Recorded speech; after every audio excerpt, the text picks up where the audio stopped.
You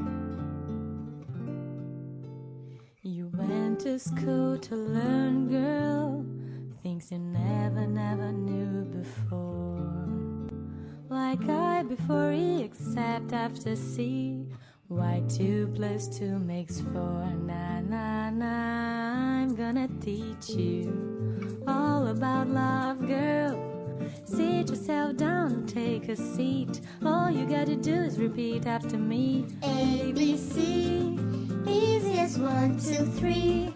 Oh, simple as do, re, mi. A, B, C, 1, 2, 3. Baby, you and me, girl. A, B, C, easy as 1, 2, 3. Oh, simple as do, re, mi. A, B, C, 1, 2, 3. Baby, you and me, girl. A, B, C, 1, 2, 3, baby, you and me, girl.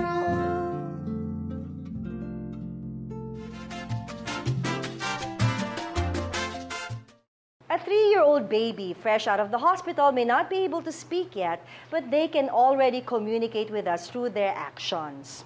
What should be the first set of our baby's developmental skills? And here with us today is Dr. Francis Di Malanta, an expert in the field of developmental and behavioral pediatrics, and he is also an active consultant of the St. Luke's Medical Center, and he is here today to tell us about our baby's milestone. Upon birth, actually when the baby is born and the first reaction to sound or to a parent's touch, how the baby will be able to breastfeed is all part of our screening, whether a child may be at risk for some delays. From the moment pala na a baby is born. But for this episode, we are lucky to have with us twins. The twins that we have today, yan, ay anak nila, Ken and Lloyd. Ken and Lloyd Lim. Yes. Hi, parents. Welcome to Parentin.tv twins. Hello. Yes, so we have Alex and Max. So why is it important, Doc, to know about milestones?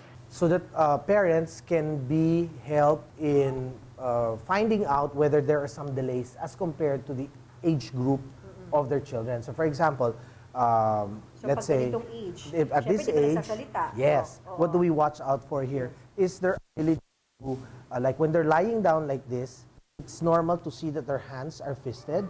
If you notice, she's startled. So yung nagugulat is actually part of your moro reflex.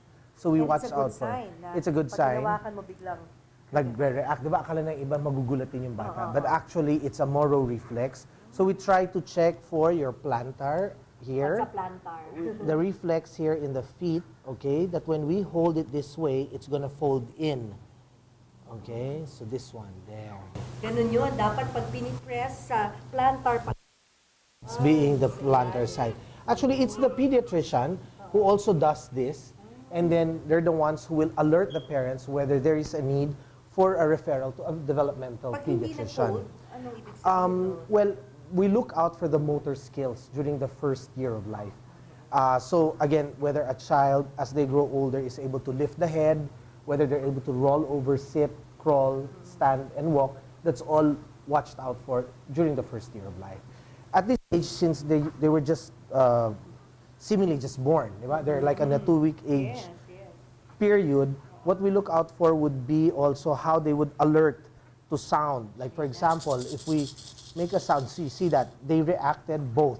Diba? Kahit dito lang ako, meron kasi some kids, like for example, a hearing impaired child will not react to that. Okay, but of course we won't be able to know that. Although we did an auto-acoustic emission test, which is now a newborn hearing screening test that we do with all children, diba? Before they leave, they check with a little probe whether a child can hear or not.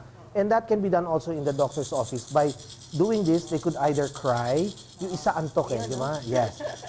Okay? And seemingly, kahit na akala mong hindi nakakakita yung bata, pero ano eh, yung body diba niya, nag-move body siya niya towards pupunta that? doon, Yes.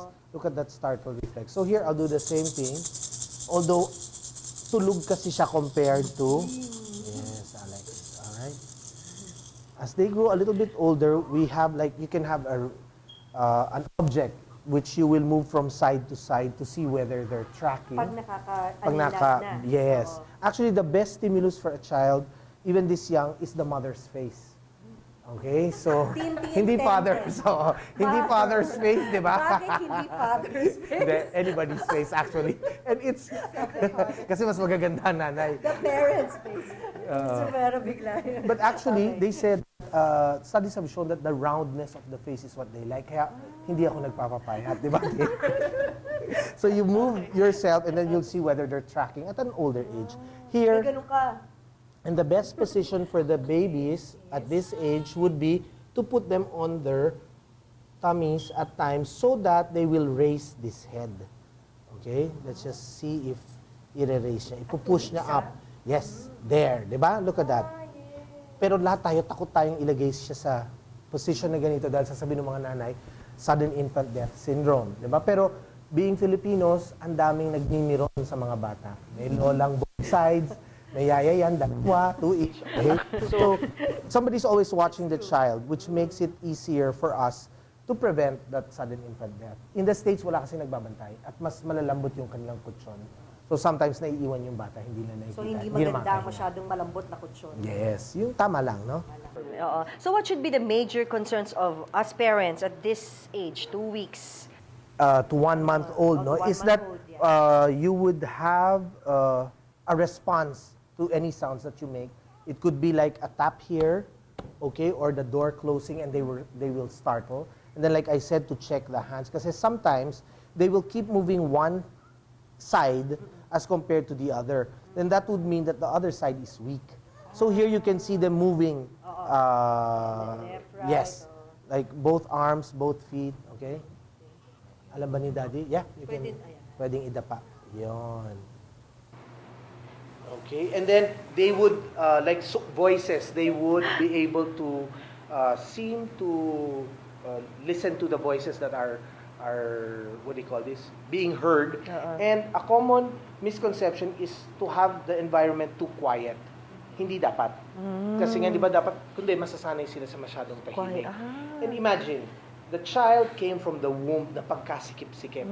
Lalagay mo siya sa magandang malaking crib, di ba maninibago siya. So it's important that you hold and touch your baby, di ba, close as possible, which is promoted for by breastfeeding. Yeah. Constantly touching them. When they cry, hahawakan mo like what you did with Anya, di ba? And to know that they are assured that you're there right away. So no such thing as spoiling when they cry, but rather your presence of any caregiver would be there. So, ayun. So, we've covered everything na, yung developmental milestones of a 2-week-old up to 1-year-old. Thank you, Dr. Francis. Pero, sa next episode natin, we will find out the developmental milestones of a 1-year-old going to 2. So, stay tuned here sa Parentin.tv. ABC, easiest 1, 2, 3. Oh, simple as do, re, mi. ABC, 1, 2, 3, baby, you and me, girl. ABC, easiest 1, 2, 3. Oh, simple as do,